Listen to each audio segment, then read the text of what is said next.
Assalamualaikum warahmatullahi wabarakatuh. Selamat malam semuanya. Kami dari kelompok 4 akan membahas materi orang asing dalam status subjek pajak luar negeri, orang asing dengan status subjek pajak dalam negeri, TKI bekerja di luar negeri lebih dari 183 hari, TKI bekerja di luar negeri tidak lebih dari 183 hari, PPh pasal 21 per 26. Adapun anggota kelompok dari kelompok 4, yang pertama ialah saya sendiri, Azza Aksa Haq NIM 311911017. Yang kedua ada Andrian Aji Prabowo NIM 311911020.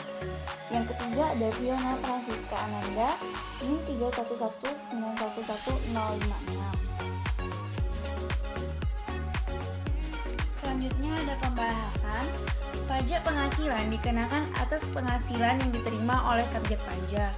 Dalam menentukan aspek pajak terhadap ekspatriat, terlebih dahulu ditentukan apakah ekspatriat sebagai subjek pajak luar negeri ataupun subjek pajak dalam negeri. Dalam Undang-Undang Pajak Penghasilan yang dimaksud dengan subjek pajak dalam negeri adalah orang pribadi yang bertempat tinggal di Indonesia, orang pribadi yang berada di Indonesia lebih dari 183 hari dalam jangka waktu 12 bulan, atau orang pribadi yang dalam suatu tahun pajak berada di Indonesia dan mempunyai niat untuk bertempat tinggal di Indonesia. Sedangkan subjek pajak luar negeri adalah orang pribadi yang tidak bertempat tinggal di Indonesia, orang pribadi yang berada di Indonesia tidak lebih dari 183 hari dalam jangka waktu 12 bulan, dan badan yang tidak didirikan dan tidak bertempat kedudukan di Indonesia, yang menjalankan usaha atau melakukan kegiatan melalui bentuk usaha tetap di Indonesia, dan orang pribadi yang tidak bertempat tinggal di Indonesia. Baiklah, pada slide selanjutnya akan dijelaskan oleh rekan saya, Andrian Aji Prabowo. Saya akan menjelaskan ekspatriat berstatus subjek pajak luar negeri dan ekspatriat berstatus subjek dalam negeri. Yang pertama yaitu ekspatriat berstatus subjek pajak luar negeri. Untuk ekspatriat yang berstatus sebagai pajak luar negeri atas penghasilan yang diterima dikenakan pajak penghasilan pasal 26. Berdasarkan pasal 26 Undang-Undang Pajak Penghasilan, pemotongan yang dilakukan oleh pemotong pajak yaitu pihak yang melakukan pembayaran atas penghasilan tersebut atau pemberi kerja, berupa pajak penghasilan yang dipotong sebesar 20% dari jumlah bruto. Penghasilan yang menjadi objek pemotong PPh 26 adalah sebagai berikut. Yang pertama dividen, yang kedua bunga termasuk premium, diskonto dan imbalan sehubungan dengan jaminan pengembalian utang. Yang ketiga ada royalti, sewa dan penghasilan lain sehubungan dengan penggunaan harta. Yang keempat ada imbalan sehubungan dengan jasa, pekerjaan dan kegiatan. Yang kelima ada hadiah dan penghargaan. Yang keenam pensiun dan pembayaran berkala lainnya. Yang ketujuh ada premi swab dan transaksi lindung nilai lainnya. Yang kedelapan keuntungan karena pembebasan hutang. Pajak yang dipotong tersebut bersifat final. Ekspatriat dengan status wajib pajak luar negeri tidak punya kewajiban memiliki nomor pokok wajib pajak atau NPWP dan tidak punya kewajiban melaporkan surat pemberitahuan SPT. Dalam hal ekspatriat memiliki surat keterangan domisili atau SKD dari negara mitra P3B, maka dikenakan tarif sesuai perjanjian penghindaran pajak berganda atau P3B. Selanjutnya yaitu ekspatriat berstatus subjek pajak dalam negeri. Orang asing akan dianggap sebagai subjek pajak dalam negeri apabila bertempat tinggal di Indonesia dan berada di Indonesia lebih dari 183 hari dalam jangka waktu 12 bulan atau dalam 1 tahun pajak berada di Indonesia dan mempunyai niat untuk bertempat tinggal di Indonesia. Kewajiban memiliki NPWP ini berlaku sama bagi orang asing yang berstatus sebagai subjek pajak dalam negeri. Penghasilan yang menjadi objek pajak berdasarkan ketentuan pasal 4 Undang-Undang PPh bahwa setiap tambahan kemampuan ekonomis yang diterima atau diperoleh wajib pajak baik yang berasal dari Indonesia maupun dari luar Indonesia. Selanjutnya, sumber penghasilan dikelompokkan sebagai berikut. Yang pertama, penghasilan dari pekerjaan dalam hubungan kerja seperti gaji, tunjangan, honorium, dan sebagainya.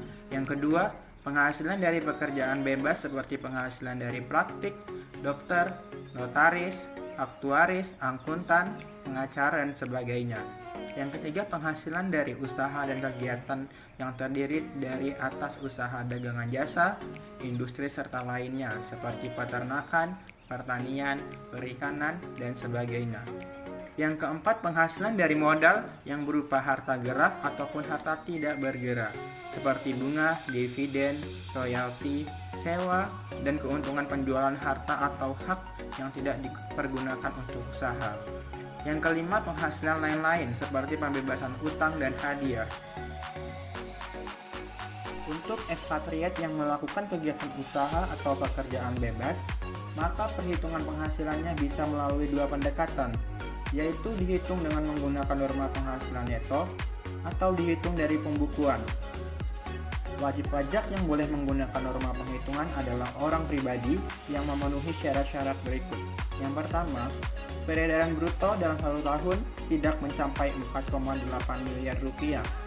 Yang kedua, memberitahukan kepada Dirjen Pajak dalam jangka waktu 3 bulan pertama dari tahun buku. Menyelenggarakan pencatatan. Norma penghasilan neto adalah suatu persentase tertentu yang sudah ditentukan oleh Direktur Jenderal Pajak, digunakan untuk menentukan penghasilan neto dari wajib pajak. Penghasilan neto dihitung dengan mengalihkan penghasilan bruto dan persentase norma penghasilan neto tersebut. Bagi wajib pajak yang menyelenggarakan pembukuan, apabila setelah pengurangan penghasilan bruto didapat kerugian, maka kerugian tersebut dikompensasikan dengan penghasilan mulai tahun pajak berikutnya, berturut-turut sampai dengan 5 tahun.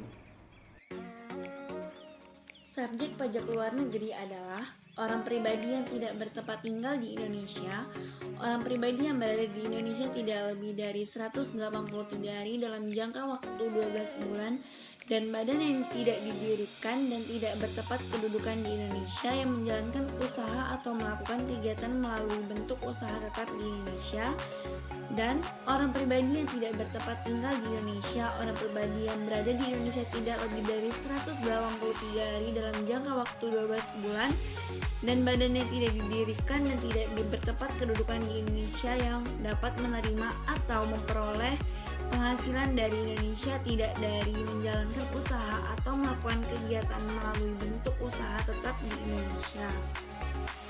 Selanjutnya ada skema pemajakan. TKI yang bekerja di luar negeri terbagi menjadi 2, yang kurang dari 183 hari termasuk SPDM menurut Undang-Undang PPH, yang lebih dari 183 hari termasuk SPLN yang memperoleh penghasilan dari Indonesia menurut Undang-Undang PPH pasal 26 atau tax treaty, yang tidak memperoleh penghasilan dari Indonesia tidak ada kewajiban PPH di Indonesia. A. Dasar hukum.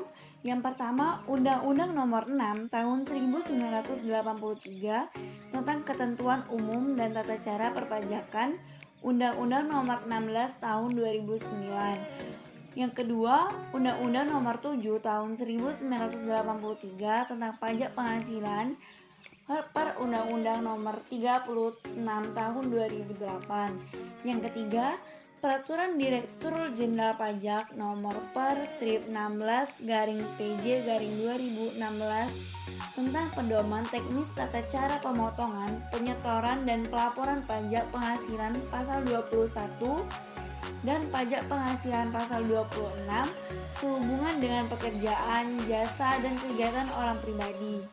Yang keempat, Peraturan Direktur Jenderal Pajak Nomor per strip 2/PJ/2009 tentang perlakuan pajak penghasilan bagi pekerja Indonesia di luar negeri. B. Objek penghasilan. Penghasilan dari TKI dapat dikelompokkan menjadi penghasilan dari pekerjaan dalam hubungan kerja dan pekerjaan bebas seperti gaji, honorarium, penghasilan dari praktik dokter, notaris, akutaris, akuntan, pengacara, dan sebagainya.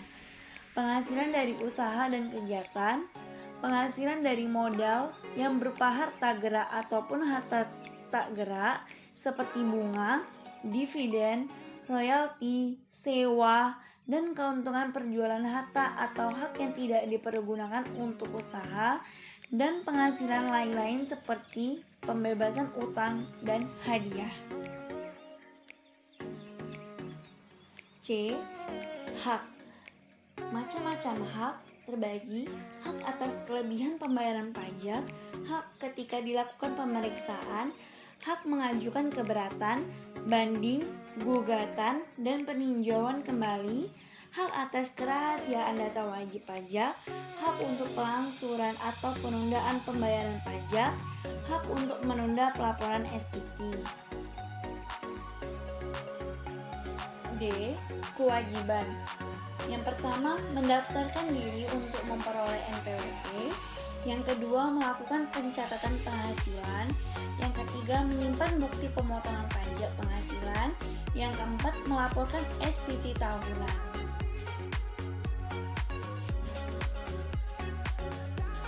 E.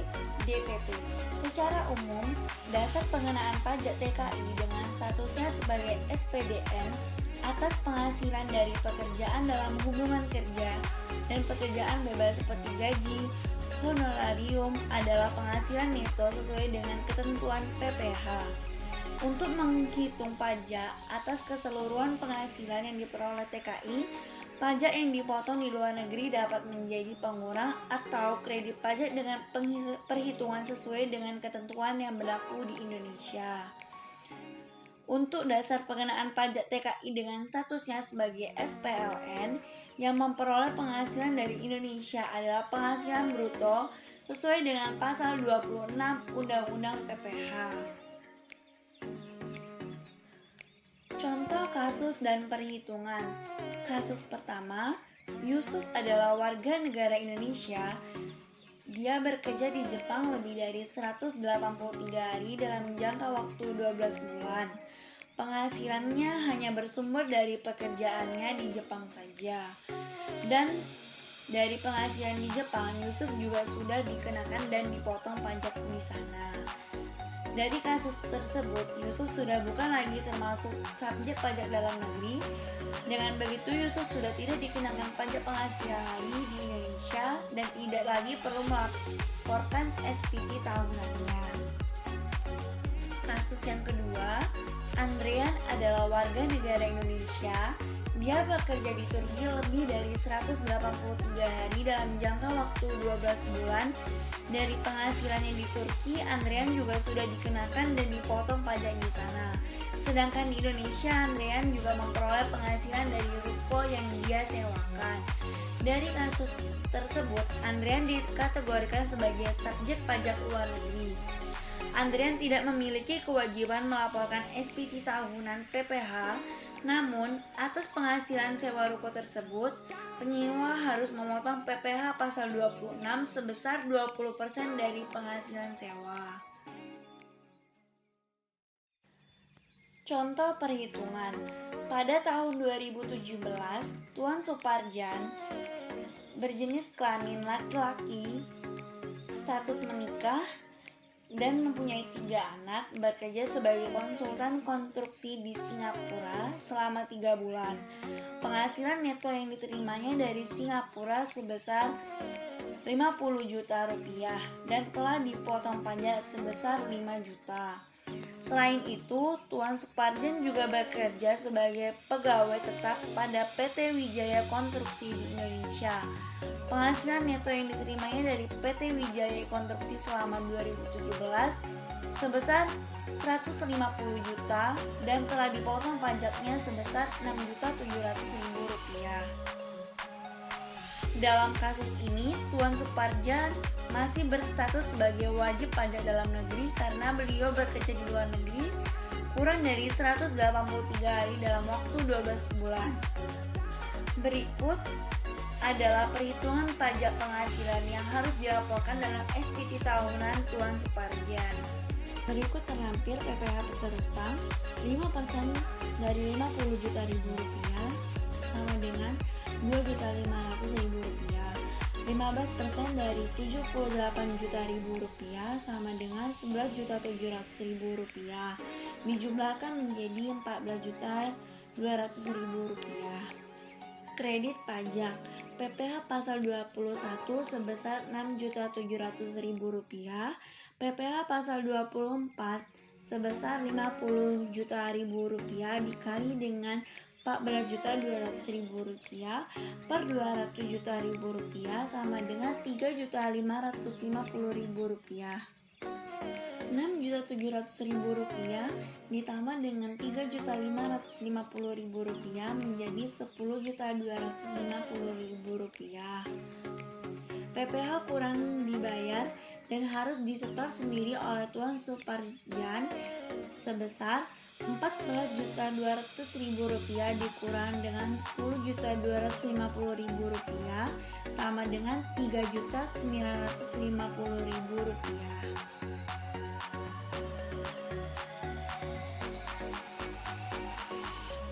Catatan: dari penghitungan tersebut di atas kredit pajak luar negeri sesuai dengan Undang-Undang PPh pasal 24 yang diperbolehkan adalah sebesar 3.950.000 rupiah, bukan sebesar 5 juta ribu rupiah sebagaimana yang telah dipotong di Singapura. Jumlah ini diperoleh dengan membandingkan perhitungan PPh maksimum yang boleh dikreditkan dengan PPh yang terutang atau dibayar di luar negeri. Kemudian dipilih jumlah yang terendah. Secara ringkas, subjek pajak dalam negeri atau SPDN dan luar negeri atau SPLN untuk warga negara Indonesia adalah orang pribadi yang tinggal di Indonesia yang apabila masa tinggalnya di Indonesia dalam 1 tahun kalender 12 bulan lebih dari 183 hari atau kurang lebih 6 bulan, maka dianggap subjek pajak dalam negeri. Namun, apabila tinggal di Indonesia dalam 1 tahun kalender kurang dari 183 hari, maka dianggap subjek pajak luar negeri. Implikasi dari pemberian batas waktu masa tinggal di Indonesia adalah dampak penghasilan yang diperoleh seorang SPDN atau SPLN terhadap kewajiban perpajakan di Indonesia. Selanjutnya ada perbedaan antara SPDN dan SPLN dari sisi penghasilan yang diterima. Status subjek pajak orang pribadi warga negara Indonesia SPLN, sumber penghasilan dari luar negeri tidak dikenai pajak penghasilan di Indonesia. Sumber penghasilan dari Indonesia dikenai pajak penghasilan sesuai ketentuan perundang-undangan di bidang perpajakan yang berlaku. SPDN, sumber penghasilan dari luar Indonesia dikenai pajak penghasilan sesuai ketentuan perundang-undangan di bidang perpajakan yang berlaku. Sumber penghasilan dari Indonesia dikenai pajak penghasilan sesuai ketentuan perundang-undangan di bidang perpajakan yang berlaku. Selanjutnya, PPh pasal 21 atau 26.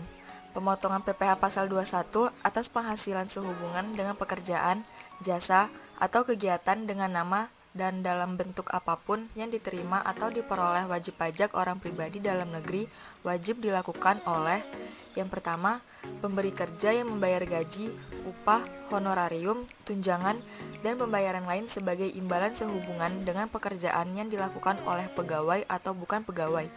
Yang kedua, bendahara pemerintah yang membayar gaji, upah, honorarium, tunjangan, dan pembayaran lain sehubungan dengan pekerjaan, jasa, atau kegiatan. Yang ketiga, dana pensiun atau badan lain yang membayarkan uang pensiun dan pembayaran lain dengan nama apapun dalam rangka pensiun.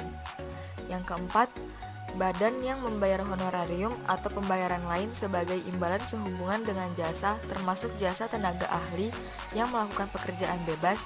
Dan yang kelima, penyelenggara kegiatan yang melakukan pembayaran sehubungan dengan pelaksanaan suatu kegiatan. tidak termasuk sebagai pemberi kerja yang wajib melakukan pemotongan pajak sebagaimana tersebut di atas adalah kantor perwakilan negara asing dan organisasi-organisasi internasional.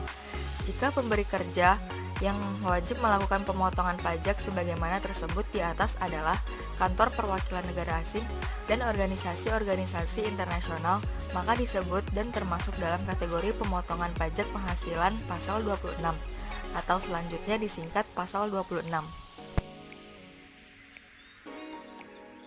Penghasilan pegawai tetap atau pensiunan yang dipotong pajak untuk setiap bulan adalah jumlah penghasilan bruto setelah dikurangi dengan biaya jabatan atau biaya pensiun yang besarnya ditetapkan dengan Peraturan Menteri Keuangan, iuran, pensiun, dan penghasilan tidak kena pajak atau PTKP. Penghasilan pegawai harian, mingguan, serta pegawai tidak tetap lainnya yang dipotong pajak adalah jumlah penghasilan bruto setelah dikurangi bagian penghasilan yang tidak dikenakan pemotongan yang besarnya ditetapkan dengan Peraturan Menteri Keuangan. Tarif pemotongan atas penghasilan adalah tarif pajak sebagaimana dimaksud dalam Undang-Undang PPh Pasal 17 Ayat 1 huruf A, kecuali ditetapkan lain dengan peraturan pemerintah. Besarnya tarif yang diterapkan terhadap wajib pajak yang tidak memiliki nomor pokok wajib pajak lebih tinggi 20% daripada tarif yang diterapkan terhadap wajib pajak yang dapat menunjukkan nomor pokok wajib pajak atau NPWP. Ketentuan mengenai petunjuk pelaksanaan pemotongan pajak atas penghasilan sehubungan dengan pekerjaan, jasa, atau kegiatan diatur dengan atau berdasarkan Peraturan Menteri Keuangan. Kemudian, atas penghasilan tersebut di bawah ini dengan nama dan dalam bentuk apapun yang dibayarkan, disediakan untuk dibayarkan, atau telah jatuh tempo pembayarannya oleh badan pemerintah, subjek pajak dalam negeri, penyelenggaraan kegiatan, bentuk usaha tetap, atau perwakilan perusahaan luar negeri lainnya kepada wajib pajak luar negeri selain bentuk usaha tetap di Indonesia, dipotong PPh Pasal 26 sebesar 20% dari jumlah bruto oleh pihak yang wajib membayarkan. Yang pertama, dividen. 2. Bunga termasuk premium, diskonto, dan imbalan sehubungan dengan jaminan pengembalian utang. Yang ketiga, royalti, sewa, dan penghasilan lain sehubungan dengan penggunaan harta. Yang keempat, imbalan sehubungan dengan jasa, pekerjaan, dan kegiatan. Yang kelima, hadiah dan penghargaan. Yang keenam, pensiun dan pembayaran berkala lainnya. Yang ketujuh, premi swap dan transaksi lindung nilai lainnya dan atau keuntungan karena pembebasan utang.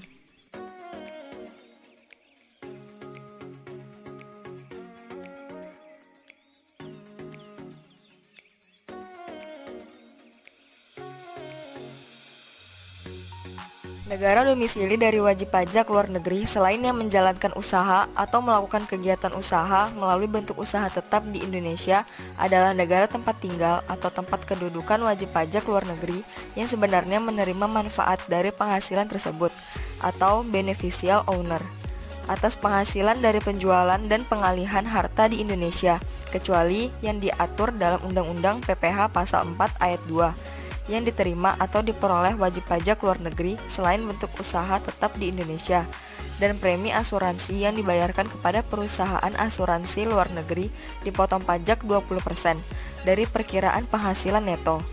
Atas penghasilan dari penjualan atau pengalihan saham dipotong pajak sebesar 20% dari perkiraan penghasilan neto.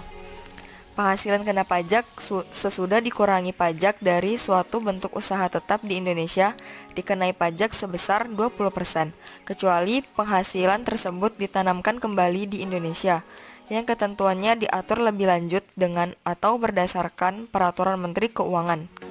Pemotongan pajak tersebut di atas bersifat final, kecuali yang pertama, pemotongan atas penghasilan kantor pusat dari usaha atau kegiatan penjualan barang atau pemberian jasa di Indonesia yang sejenis dengan yang dijalankan atau yang dilakukan oleh bentuk usaha tetap di Indonesia, dan penghasilan yang diterima atau diperoleh kantor pusat, sepanjang terdapat hubungan efektif antara bentuk usaha tetap dengan harta atau kegiatan yang memberikan penghasilan dimaksud.